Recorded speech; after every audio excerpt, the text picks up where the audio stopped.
is the CEO of Spirit of America, which is a citizen-funded 501c3 nonprofit that provides humanitarian and economic assistance in response to the needs identified by U.S. troops and our diplomats serving abroad. Before Spirit of America, he was an internet entrepreneur. He founded Access Media, one of the first internet media companies, and sold it to SoftBank Forums. It was later incorporated into Ziff Davis. In 2000 and 2001, Jim was named a technology pioneer by the World Economic Forum. He's a life member of the Council on Foreign Relations, an honorary member of the U.S. Army Civil Affairs Regiment, and has been honored by the Marines at their evening parade.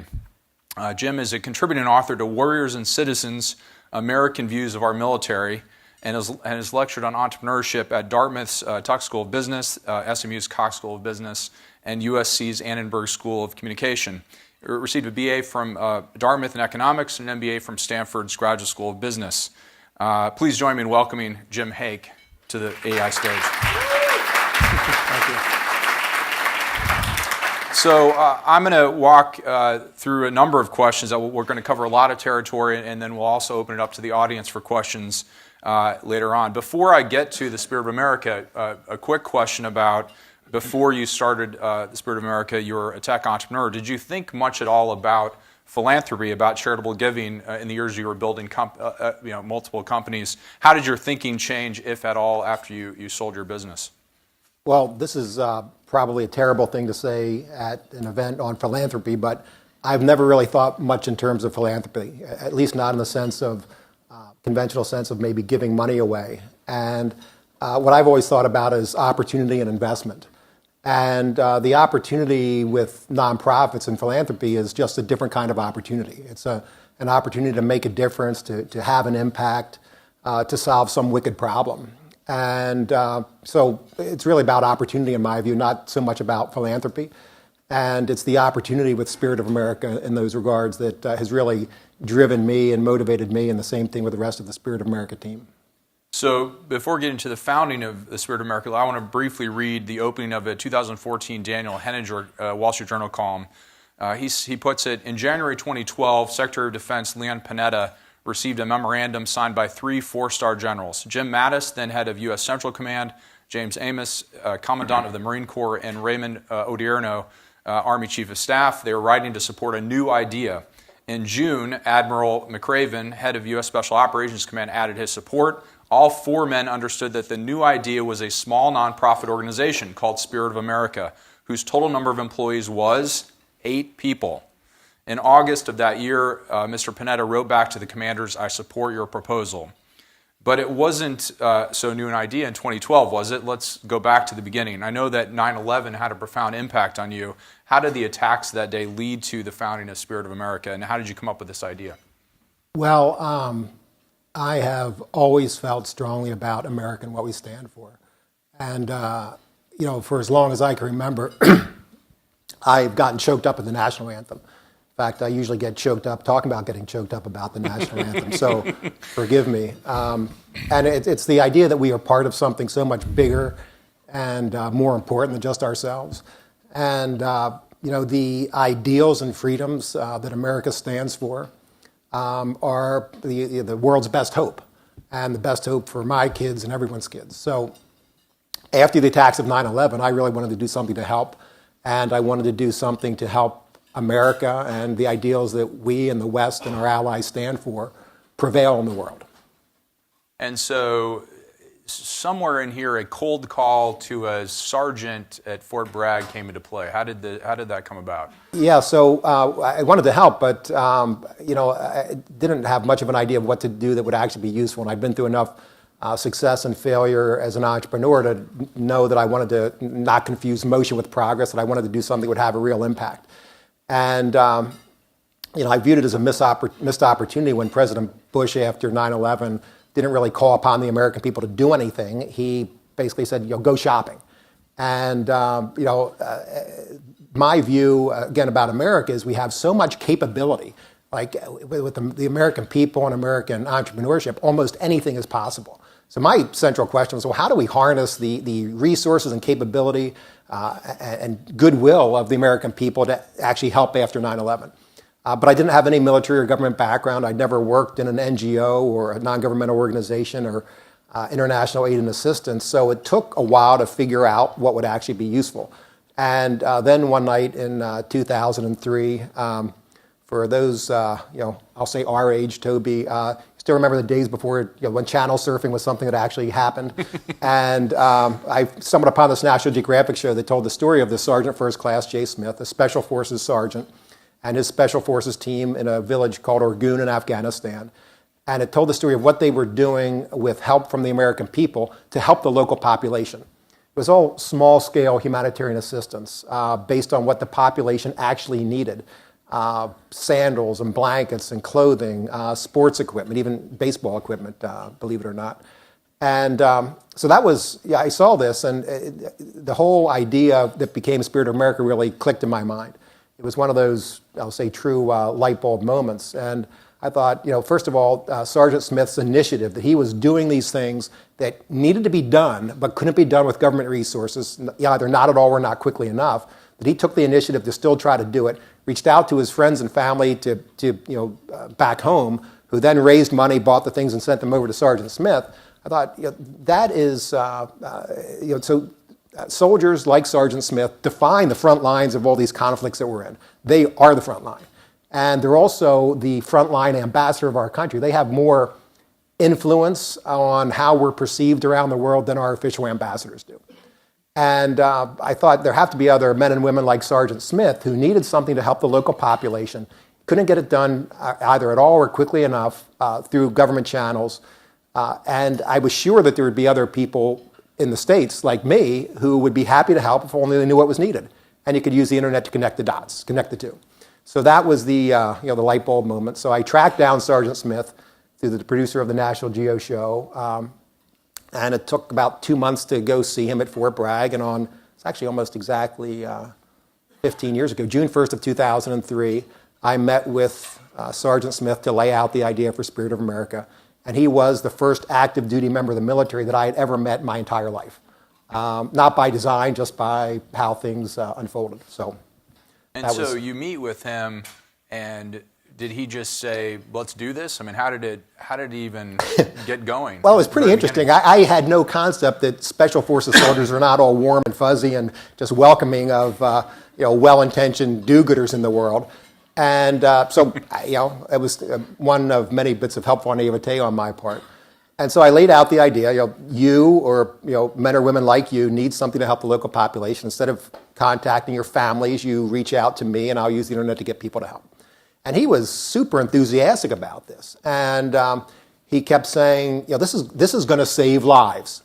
And when he said it the first couple of times, I thought he was just all wound up out of enthusiasm. So I asked him why he said it was going to save lives. And he explained that because of the relationship that he and his team had built with the villagers in Orgun, and the assistance that they gave wasn't a transactional thing. It was just a demonstration of goodwill, and it helped build trust. So it was a lubricant to the relationship, I would say, not just because, hey, we give somebody a blanket, then they're going to be our friend. It helped build trust, though. And he said because of the relationship that he and his team had built with the villagers, that the villagers then formed the Night Watch Patrol to protect Sergeant Smith and his team from Al-Qaeda that had been crossing the Pakistan border at night and firing rockets on their camp. And so it really was, the idea really would save lives. And I remember thinking at the time, oh man, now I actually have to do this. Because, as an entrepreneur, the idea part is really the exciting part, and you get fired up about that. But then the rest is like a lot of work, and usually things don't succeed. So, but when he said that it was going to save lives, and I knew it was true, I knew that I wouldn't forgive myself if I didn't pursue it. So you started without. I started the whole conversation saying I was impressed by your advisory board, but you started with none of that. You started with one. You called this one sergeant, and you really just kind of went off and started this on your own. What were some of the first steps you took after getting the go-ahead and deciding yourself, gosh, I'm going to have to do this now? What did you bring from your background as an entrepreneur? How did you get the thing going? Well, you do what we kind of both seriously and jokingly talk about in our office, which is across the river in Arlington, which is, let's go, let's do it, let's get started. And so I started building a website, or had someone build a website, and reached out to mill bloggers at the time. This was, again, summer of 2003, to have them reach out to people, deployed in Iraq or Afghanistan, because, again, I didn't know anyone. The people you mentioned on our advisory board, former Secretary of State George Shultz, General Stan McChrystal. I didn't know any of those people when I started the organization. I didn't even know anyone who knew those people. So it was a total entrepreneurial, clean sheet of paper effort. And how did you choose the first projects, and generally, were you selecting them in the early part of the years? Well, it's become a much more mature over the years as we've really understood how to integrate what Spirit of America does in support of U.S. missions abroad. Because the only thing that we do, the only assistance we provide, is in support of what our nation is trying to accomplish abroad and in response to needs identified by troops and diplomats. And the main thing that we look at now, and our field operations team looks at now, is what is the potential impact on the safety and success, the safety of U.S. personnel and the success of their mission. That's the dominant thing that we look at. We validate that quickly, but we validate that through a number of different ways, talking to local populations, local partners, higher levels of command. In the case of civilian-led missions, talk to the ambassador and his or her country team to make sure that everything makes sense from a broader perspective. But the thing that we focus on is the impact, and specifically the impact on the safety of U.S. personnel, the local people they're trying to help, and the broader success of the mission. Can you give a couple of examples, maybe even of the early projects, and even contrasting them to some of the things you do today, if there's a real contrast to those? Well, one of the first projects was with an Army captain in Sulaymaniyah, Iraq, and that was an area that really wasn't under Saddam's control prior to the invasion, but was controlled by an Islamist group. And the population there had been denied music for about a decade. So this Army captain said, well, as part of for us to build trust and goodwill with this population that we've just come into, how about musical instruments so that they can play music again? And, that was, and they have a rich musical heritage in that area and everything else. And that was just an easy one to see how that would have the effect of trust, goodwill, and again, safety of our personnel. One of the more recent ones, and so this will, I think, both contrast a bit of how the process works as well as the scope of what we do. So several years ago, the current chairman of the Joint Chiefs, General Dunford, in his confirmation hearing, talked about his view of Russia as the principal threat to the United States. And so we saw that, heard that, and basically said, the field team and I said, well, we ought to look into that. And so we did. We talked to folks at DOD, got introductions downstream, had a conversation with the State Department Regional Bureau. One of the things that they asked about was, well, do you all do anything that's media related? Because the problem of Russian propaganda in Ukraine, Eastern Europe, is a really, really big problem. We said, well, we do if it makes sense, but it would really depend on finding local partners, Ukrainians in this case, who wanted to get after that problem of Russian propaganda, because at the end of the day, what do a bunch of well-intentioned folks in the United States know about that? And I would say close to nothing. So we got on the ground in Ukraine, also talked to the commander of U.S. Army Europe, General Ben Hodges, the ambassador to the Ukraine at the time, Jeff Pyatt, folks on his country team, and lo and behold, one of the officers on Ambassador Pyatt's country team had been working with Ukrainians who had a concept for an FM radio station that would meet the information and entertainment needs of Ukrainian soldiers on the front lines in the East, where the fighting was still happening. And it was a brilliant idea because the first target of Russian propaganda was and is Ukrainian soldiers on the front lines, with the idea that if the Russians can get them to give up and go home, well, they've won. And so the Ukrainians' idea was, well, let's create a radio station that will meet the information needs of our folks on the front lines. So it took us about 3 weeks, including a couple of weeks on the ground in Ukraine, to validate that idea. And we did that and committed about $150,000 of funding for the missing pieces, radio transmitters in the eastern fighting zone, and studio equipment for the studio in Kyiv. And that radio station was up and operational in about 2.5 months after we had our first meeting. And it's been a huge success there. So one question that maybe doesn't really even need to be asked so much in an AI audience, but hopefully there are a lot of others watching. Why can't government just do these things itself? Why does it need a small nonprofit to do some of these projects? Well, it's a really reasonable question. And first, everything that we do, we ensure the government funding can't be used to do it. So, and the answers vary a little bit from project to project, but we always make sure, because none of us and none of our supporters want to put their money into something where taxpayer funds can be used. So we always make sure that's the case. But I would say it's a reasonable question, but it's the wrong question. And the real question is, say the one that I, among others, have asked since 9/11, which is, well, how do we prevail? How do we win? And I say win, it's always easier said than done, but that's the question I think we should ask. And when you ask that question, you come up with a very different kind of analysis. And you say, well, okay, how would we design ourselves as a nation to prevail in these environments? Say, well, we're going to take everything that the government and military can do, and then we're going to bring in support of that everything that our private sector and citizens can do and apply it at the exact point of need and support of our efforts abroad. And that's how you would design it. So, it's just the question that you ask leads to a different answer. And I would also point out that there's this area of national security and foreign policy. It's kind of the last frontier where we sort of think, I mean, I don't, but some folks still do, that government and military can actually handle it all. There's no other area of society where we think that a government-only solution is the best we can do as a country. Education, healthcare, you name it. If we were to say, well, let's leave all that up to the government, everybody would start laughing. Not because government's bad or anything else, just that it's limited. And it takes a whole-of-nation approach to win. I think one thing you and I were talking about before we came down here was this notion of the entrepreneurial advantage that you have as a nimble organization that can try things out. You talk a little bit about how that works? Yeah, I mean, first I would say that there's really no difference in running a business versus running a nonprofit. I mean, the main difference is the motivations and how you measure results or return on investment. And the motivations are, one is about making money, the other is about making an impact. But all that is not all that important, actually. So running a business, running a nonprofit, very similar. And the interesting thing about the entrepreneurial approach is, and this was when another light bulb went on for me with Spirit of America, is if you view the troops, the men and women on the ground, both troops and foreign service officers, or diplomats, as entrepreneurs, trying to solve really difficult problems in highly competitive environments, rapidly changing.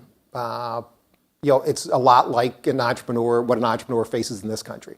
So as I came to, except in the case of our troops, their competition has guns and wants to kill them. So, a big difference in practice, but very similar. So, for example, you have an Army captain who, one we know, was sent to Niger. And so Niger is in West Africa, bordered by Libya, Mali, Nigeria, and Chad. And his assignment was prevent war in Niger and figure out how to do it. And that's, when I first heard about that sort of thing, I said, come on. Yeah, you had to hear more of that. I said, no, because at higher levels, no one really knows what needs to be done on the ground in these environments. So these young men and women really have to figure it out. So that is so entrepreneurial. And so how we approach Spirit of America and how we think about it as a kind of venture capital resource, which is faster, more flexible, more risk tolerant, able to try things, scale them up if they work, stop them if they don't. It has that quality that, if you view the U.S. government and military as a commercial bank, they're very complementary. You wouldn't say just one or the other is necessary. So my experience as an entrepreneur really helped me understand, well, what entrepreneurs need to succeed. And so we are laser focused on helping those troops and diplomats who are in these really tough competitive environments succeed. And it's, again, there are important differences, but there are actually more similarities than differences. In the entrepreneurial space, social entrepreneurship or otherwise, we talk about a trial and error approach typically, and we talked about this earlier, you and I together, but when you think about the early stages of Spirit of America, were there mistakes you learned from or just lessons? You tried things out as an organization that didn't work so well and you had to kind of refocus? Anything you could speak to on that front? Well, we've had projects that didn't produce as good a result as we hoped they would. There was a sewing centers in Iraq under General Mattis's Marines at the time in Anbar province that were set up with sewing machines we provided, and Al Qaeda in Iraq about a year after those were set up blew them up. So that happened.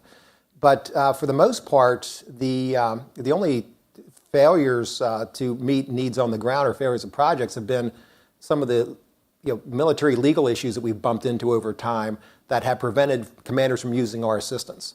And so those are missed opportunities, I would say, not for us, but for the troops on the ground.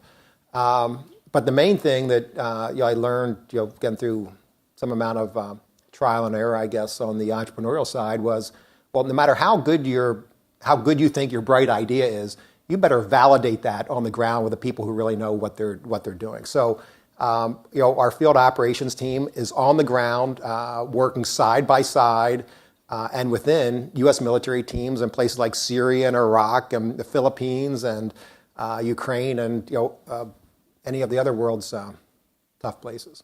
I want to get to those legal challenges you mentioned in a minute. First, I want to go back to what I started out with, which was to mention the impressive advisory boards, the people that have surrounded the organization.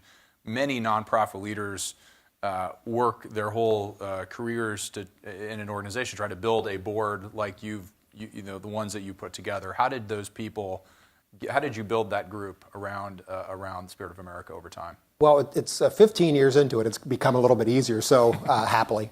But initially, it was really through reaching out, cold calling, cold emailing, as it were.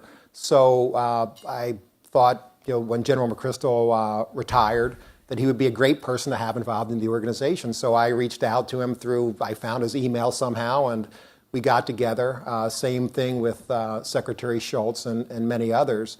And as I said, I didn't know any of these folks. So the only reason that they got involved and that they're still involved and they're incredibly helpful, that they're as helpful as they are, is they see two things in what we're doing. One is it solves one of America's biggest problems, and it actually works. And so big ideas that actually work in practice and are practical ideas are in very, very short supply. So that's what's really attracted them to get involved. Talk a little bit about how you raised money, how you found your customers, your donors, particularly in the first years, and also I know you had some serendipitous moments along the way. How did you take advantage of those opportunities? So it was, as I said, a clean sheet of paper, and one of the things that I didn't want to do was ask friends and family members for money. And because that's about as popular as it sounds, really. But apart from that, what was really important to me was the market validation. So I had the market validation from Jay Smith, and when he said it made sense, I thought, okay, it makes sense to him, makes sense to me. Operationally, we can figure out everything in between. So the other part was, which again was a bit of helpful naivete, the donor supporter part was the question.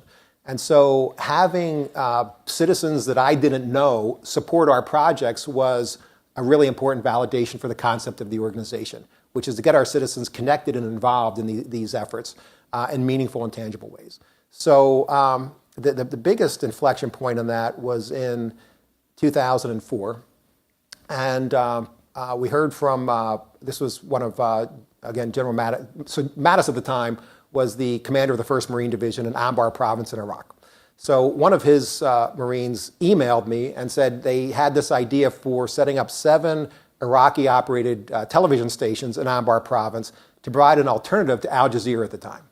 And I thought, well, that is really an interesting opportunity. And I had gotten to know Dan Henninger through a cold call or cold email, and happened to be talking to him. I said, here's a really interesting project. Dan said, wow, that really is an interesting project. That could have a significant impact in Anbar province, and at a minimum on the safety of the Marines. So Dan ended up writing a column in April of 2004 about this project. He put I think this was the first and last time this has ever been done in the history of the Wall Street Journal. I'm sure he got hell for it, really. He's never complained about that, though. he put our web address in there, our 800 number, and we raised against the need of $100,000, raised $2.5 million in 3 weeks with zero fundraising expense. It was kind of it was a beautiful thing is what it was. And how did you, so you had immediate advantage in that money just flowed in directly from that, but how did you kind of take advantage of that opportunity going forward? So you had all these folks who had become aware of the organization. Right. And I presume they didn't just write that one check or didn't give that one gift going forward. Well, it ended up providing the capital for the organization so that we could hire a couple of people and start to do more and grow. So that was a key point, the support that article generated. And one of the things that, but it was a little bit of a nail-biting moment because for this project, we only needed $100,000 for the TV equipment, and we'd raised $2.5 million. And I knew that all those people gave $2.5 million for the TV equipment. So we actually went back and offered, it was about 3,000 people, $2.4 million in refunds if they wanted their money back, or they could reallocate it in one of 3 or 4 different ways that we presented. And 99.8% of the people reallocated it.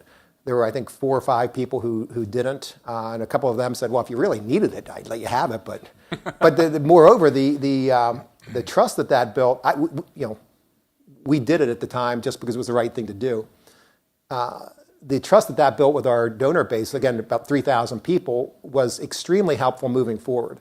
And many of them, when we reached out through email and such to ask them if they wanted their money back, said, "Yeah, I've been giving money for 20 or 30 years. No one has ever asked me if I want my money back because they didn't need it for what I gave it for."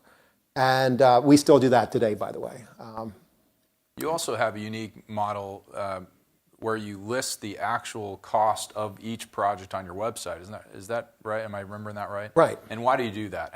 What's the theory? Well, there? so when this is associated with that 100% promise that we make, that if people choose a project on our website, 100% of their funds will go to the direct expenses, what it costs to buy the TV station equipment in Ukraine or radio station equipment in Ukraine or whatever it is. So right now there's a project that Terrell Chandler, who's over here, a Navy veteran, working with Marine Special Operations in the Philippines, which costs $12,287 to provide tarps and blankets for families that have been displaced in the southern Philippines from the fighting that's going on with the extremist groups.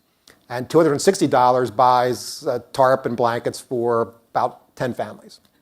So when you do that, people understand, especially our grassroots supporters, exactly where their money is going. And I think no one, and the transparency and accountability of that, I think, is a great thing. I think every nonprofit organization should do it because people like less the idea, well, I'm going to pour my money in a big bucket and maybe it'll leak out in the right place at the right time. And so knowing exactly where it's going to go is really compelling, and that you can reach around, in the case of the Philippines, reach just about halfway around the world and have an impact on Marine Special Operations Forces and the local population, and know that that's going to happen is a really compelling thing. Can you talk a little bit about, you mentioned a member of your team just a couple seconds ago. Can you talk about what does your team look like? How are you structured? How do you know about these projects? Where do these folks come from that tell you about them? Well, so up from 8 people when Dan wrote that article, I guess, we're now 19. And the entire team is I would say, one of the best things that has been my experience with the whole organization, the awesome team of people that we have. I'm going to brag about the field operations team. So our field operations team are comprised entirely of U.S. military veterans. They, most of them served in Iraq or Afghanistan in combat operations. They are on the ground in these environments, as I mentioned, Syria, Iraq, Philippines, West Africa, wherever we need to be, right alongside U.S. troops and diplomats to understand basically the process in a simple way goes like this. What are you working on? What are you trying to accomplish? What's needed? How can we help? That begins the conversation. And the conversation is very fluid, but it's I'll say the insight of the organization is no matter what we've heard from higher levels, we don't do anything unless we're side by side with the people closest to the problem. And that is a fundamental part of our approach. Our field operations team, could you all stand up just for a second, please, so I can brag about you? Come on, don't, like veterans are like the most shy group of people in the world when it comes to getting any kind of recognition.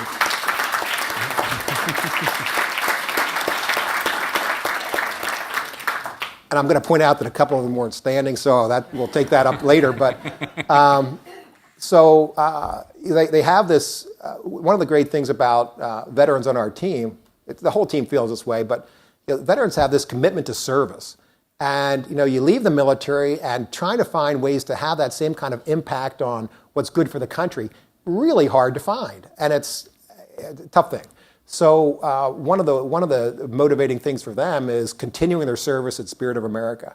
But they are in, they all wash up so nicely, as you can see, and what have you. But they are, in the world's toughest places, voluntarily talking to our troops, talking to other U.S. personnel who are there, figuring out how the American people can help keep them alive and help them be successful. Can you talk about, I mentioned earlier, legal challenges? It's more of the case that there are some rules in place that make it difficult for this kind of nimbleness and flexibility. How have you overcome those challenges over the years? And I understand there's a permanent, more or less permanent fixture trying to get into place this year. I think everybody would like to know what those challenges are. Yeah, so it's pretty interesting. And again, I didn't know about any of this when I got started. And it's a good thing, because I would have gone, forget it. And it's not that military attorneys oppose or object to what we do. It's just that the regulations regarding military collaboration with and interactions with a private, because we're not a contractor, with a private entity like Spirit of America are unclear. So we've developed this new model of, considered a new model of assistance or a new category of philanthropy, but it's new. And the Joint Ethics Regulation, which those of you who have read it, I'm sure you've enjoyed it as much as I have. It's pretty ugly, really, but it's there for a good reason. And so the military attorneys will sometimes see problems with our interaction with the military and prevent commanders from using our assistance. I'll just give one example. It's a much richer conversation than anyone would want to spend the time on today. But so we're the only organization doing what we do.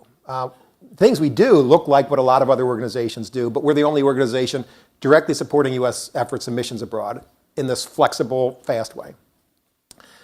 Consequently, a lot of times we'll be the only organization that a commander is talking to, we're collaborating with. And so an attorney can say, well, that is, if they're the only organization you're doing this with, that is preferential treatment. And preferential treatment, you can't have preferential treatment in the Joint Ethics Regulation. When a commander says, well, they're the only organization to do this with, sometimes it works, sometimes it doesn't. And the effect of that can be that assistance that could be helping save the lives and limbs of U.S. troops and their local partners doesn't happen. So we've had a couple of steps along the way, but right now in Congress there is legislation to permanently resolve these legal ambiguities. Because it's not, again, everyone thinks, well, this is awesome, it should happen, but we're not sure it can. And so we have found some great champions in Congress. Chairman of the Rules Committee, Pete Sessions, Congressman Wenstrup from Ohio, Congressman Moulton from Massachusetts, Senator Ernst from Iowa, among others, who were championing this effort. And the legislation is in the version of the House NDAA, the so-called chairman's mark, which just came out yesterday. So we're feeling pretty optimistic that these issues will be resolved so that this idea of citizen assistance in support of U.S. missions abroad can happen on the scale in which it needs to serve the nation. So I want to talk a little bit about the future of the organization before we open it up to audience questions. You've operated in more than 50 countries at this point. How do you see Spirit of America expanding, growing, changing over the next 5-10 years? Well, the main thing is to understand the need. And because, well, this is true in business and nonprofits, that if whatever your plan to grow isn't actually needed, well, good luck. So in the case of Spirit of America and for the country more broadly, the need is you have these growing sets of threats and challenges, adversaries like Russia and Iran and the alphabet soup of all these extremist groups who are growing and learning and adapting and are threatening in various ways America and our allies, and long-term all the things that we stand for and that we hope our children will grow up to enjoy. So that threat environment is increasing all the time, some of which we hear about in the paper, some of which we don't. So that's growing.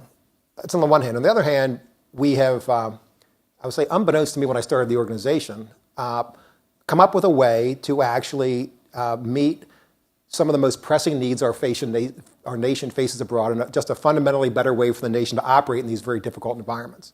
So our plan in terms of growth is, in the next few years, to get to from a 19 to about a 45-person organization, and that's what we consider to be the transformational scale of Spirit of America, where we have enough touch points so we're able to both identify needs and respond to them whenever they show up.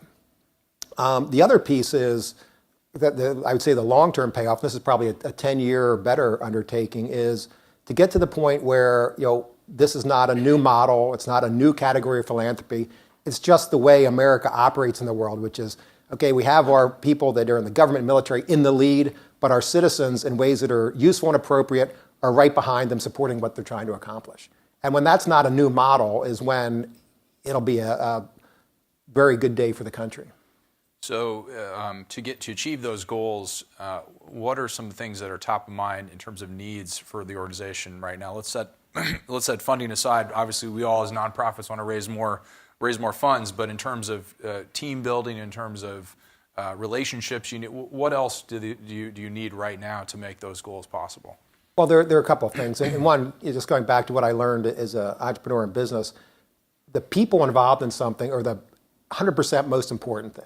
And so growing from 19 to 45, it's not a massive number of people, but just as our 19, every person counts. Every one of those additional folks are going to count, and making sure that we have the right people in those slots who can both not only represent Spirit of America, but represent the American people abroad. There's nothing more important than that. And so, since you asked, we're looking for a veteran to join our development team as a major gift officer. We're looking for a development associate to support our fundraising activities. We're looking for a director of field operations, a more senior person to come in and work with the project managers that we have. So people is one thing. The second that will be really helpful for that kind of institutionalization is the success of the legislation that's before Congress now. I think we're going to be testing how good AI's Philanthropic Freedom Series is as a staffing model through this conversation today. My last question is twofold. One, as you look back, how do you think you've done in terms of achieving the initial mission you set out to achieve 15 years ago? And also, you've said in the past that what you do is, and your mission is not neutral. You kind of explain that in the context of how you've done over the years. Well, I'll do so the looking back piece. So if you had told me after I met with Sergeant Smith in 2003 where Spirit of America would be today, I would say, well, that's just impossible. That will never happen.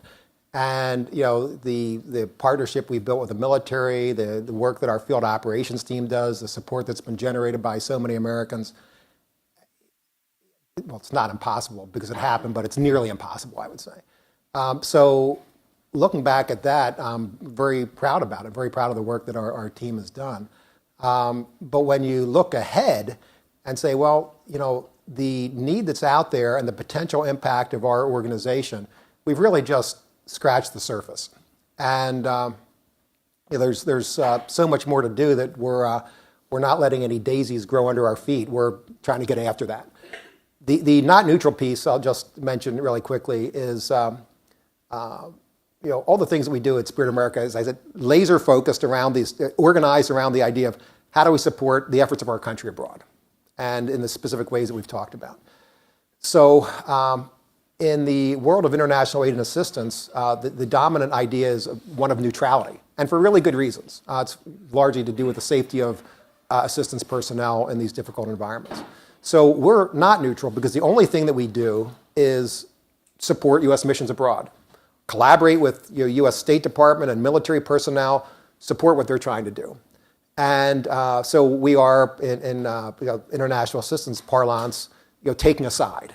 And taking a side, what we do, because we're doing that, and we don't take any position on policy and politics and all that, but taking a side, broadly speaking. The approach that we take violates 3 out of 4 universal humanitarian principles, which I know sounds terrible, but all it means is we're not doing things the way that they have been done in the international assistance space for tens of years. Are there audience questions? I'm guessing there are. Yes, in the back. And please wait for the microphone and phrase your statement in the form of a question. Thank you very much. Alexander Kravitz from Insight Iraq. I have known of your organization for a while, and it's great to, I guess, meet you in person. The question that I have is, I understand that you started with a military focus and you sort of expanded to working with diplomats. Picking up on your just scratching the surface comment, have you considered in the future expanding the mission to including the Peace Corps? Well, the original concept was Americans serving abroad. And not just the military, not even just the State Department, but anyone who is in official capacity representing our country abroad, as that kind of entrepreneur trying to produce results in challenging environments. So in that sense, yes, absolutely. Where we're focused right now is where we can have the most unique impact, and that's especially with the military, and especially within the military in special operations areas, because there's really no one else operating there, because it's not safe for other organizations. And because we're not neutral, we can be literally alongside in the spare seat of a vehicle or a plane or something with U.S. military personnel to get where we need to go to provide assistance. That's why we're focused where we are now. But longer term, as you view this idea of bringing what the American people can do to support the efforts of all Americans serving abroad and the force multiplier that represents, projects with Peace Corps volunteers, I think would be a very natural thing for the organization to do. Yes, sir. Mike coming up from the back. Good afternoon, Mr. Hake. My name is Todd Wiggins. I wanted to relate to the old USO. I'm sure you're familiar with what they did with some of the comedians that they brought over to Vietnam War, etc. Is part of what you do sometimes overlap with their mission during that period? And could it possibly be that one day the military decides that they need to have you as part of their sort of organization, and you almost become kind of brought in officially as part of the public relations, at least, or the logistics of the military? First, on the USO, we don't have any overlap with the USO, and we don't really have any overlap with anyone else, because we define what we do by, one, it's needed and it'll be impactful, but no one else can do it. And that's either with government funding, military funding, other NGOs, whomever is out there. We only do what we do if no one else can do it. So there's that. And with the USO, they're really focused on direct military support, from care packages and entertainment to the troops, to facilities on bases to meet the needs of troops and their families. So they're not operational in the support of the U.S. missions in the way that we are. So I would say it's very complementary in that regard. And as far as the military, wanting us perhaps to be part of the military, I think they would never want that, and we would never do it, because maintaining our independence outside of the government military, we don't accept and never will accept government funding either, for exactly the same reason, which is doing that, while it might seem convenient, would fundamentally change our speed and flexibility in every dimension of our operations. And, it is only to actually have the effect and the impact that we have, why we're all 19 of us are working on this. And it's not to, because, it would be nice to have fundraising be easier by getting government money or something like that. However hard it is, it'll be that hard, but it's to stay true to the mission and, most importantly, to the impact that we can have. And doing that inside the military or government would just never work. Right here, yeah.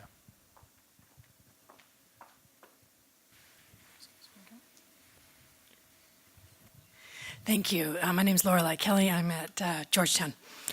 My question is, this is such an agile model, and you coming from the private sector makes perfect sense in this way to me, in optimizing these resources that are out there and not thought of right now as either philanthropy or private sector.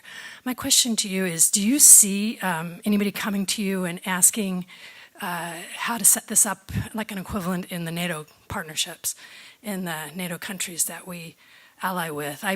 When I worked on the Hill, we always covered this Partnership for Peace, which was National Guard partnering specifically with countries, states with countries. That seems like something you could build on. And my other question is, where do you want to go next if you have the resources and the team? So with respect to how this model could work in other countries or with NATO writ large, I would say yes, absolutely, because in the need, the two ingredients are there, I would say, really everywhere to some degree or another. One is the need to have fast, flexible assistance in support of what less nimble organizations are trying to accomplish in things in areas that really matter. And there are people who want to help in all these countries. So, as great as and wonderful as we Americans are, there are other people who share the same ideals, want to achieve the same kind of results, and want to help in the same way that we all do. So both of those ingredients exist, and we would be delighted to have anyone say, "Hey, we'd like to set this up in Germany or for NATO or wherever." That'd just be a very positive thing. And I'm sorry, what was your second part?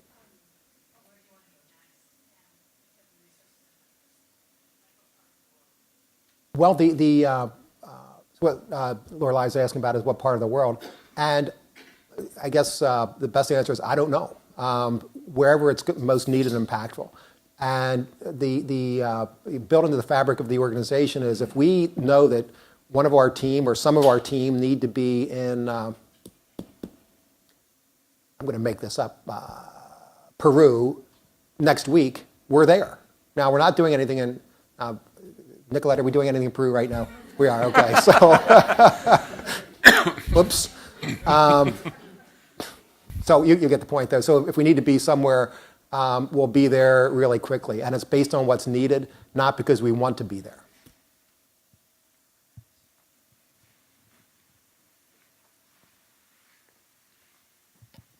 Francine Friedman with Hake and Gump. So I know you've got some corporate donors and folks that support you. Do you typically just want cash from them, or do you also do in-kind donations? And if you source locally instead, what's the reasoning behind that? See, Toby, somebody was going to get to the fundraising question. So, the most useful thing to us, really, in terms of the impact that we have, is cash. Because usually when material goods are involved, the majority of the time we're sourcing them locally. So it's there, we don't have to worry about shipping, it supports the local economy, it's culturally appropriate, on and on and on. So cash is a beautiful thing. We do, so we have a great relationship where it makes sense with some corporations. So with Garrett Metal Detectors, we've provided metal detectors so that U.S. partner forces can use those metal detectors to find roadside bombs that therefore save their own lives, the lives of our military, local population, and such. So we have a relationship with Garrett, but we haven't done that much on the corporate side, except one of the other key relationships actually is with Hake and Gump on the help with the legislation before Congress. And Francine's colleague, who's not here today, Chris Traynor, has been immensely helpful in those efforts. So there's sometimes when pro bono services, John Bellinger with Arnold and Porter helping us resolve some of those legal issues back, since 2010 has also been really helpful. Yes, sir. And grab that microphone too. Mike Reynolds, Marion Homes for Intellectually Disabled Adults in Fairfax County. What have you found to be your most successful and least successful methods of fundraising?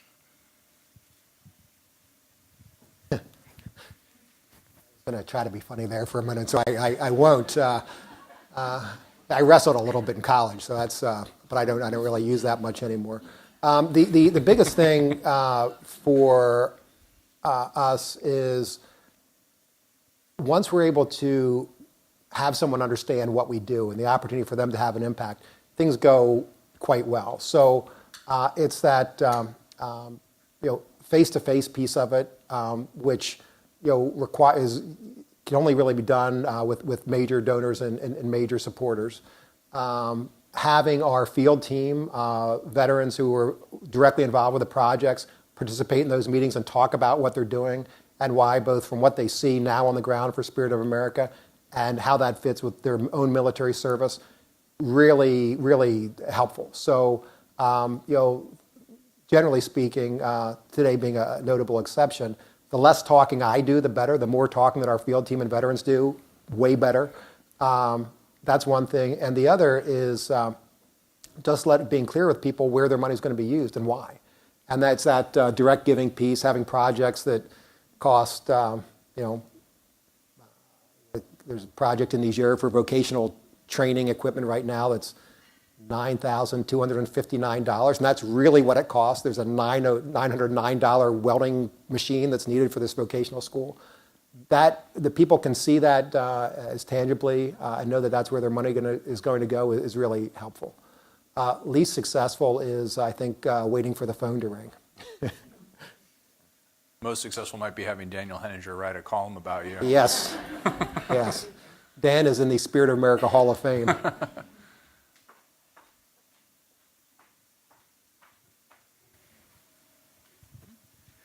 John Lazar with the National Community Reinvestment Coalition.